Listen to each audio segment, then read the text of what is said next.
السلام علیکم سامعین، 12 ربیع الاول 9 اکتوبر ہے۔ سوشل انڈیا نیوز میں آپ کا خیر مقدم ہے۔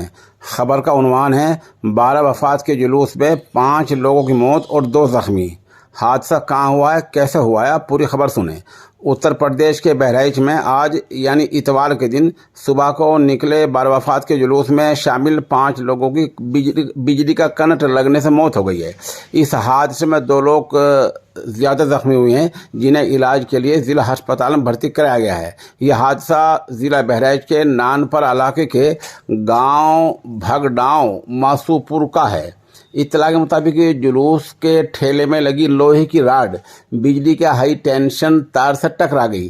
ہائی ٹینشن تار سے لوہے کی راڈ کے ٹکراتے ہی ٹھیلے میں کرنٹ دوڑ گیا۔ اس کی زد میں 7 لوگ آ گئے۔ ان میں سے 4 لوگوں کی موقع پر ہی موت ہو گئی، جبکہ ایک نے ہسپتال کے دوران دم توڑ دیا اور 2 لوگ زخمی ہیں۔ وزیر اعلیٰ یوگی آدتیہ ناتھ یوگی نے اس حادثے پر گہرے دکھ کا اظہار کیا ہے اور اعلیٰ افسران کو بہرائچ جانے کے آدیش دیے ہیں۔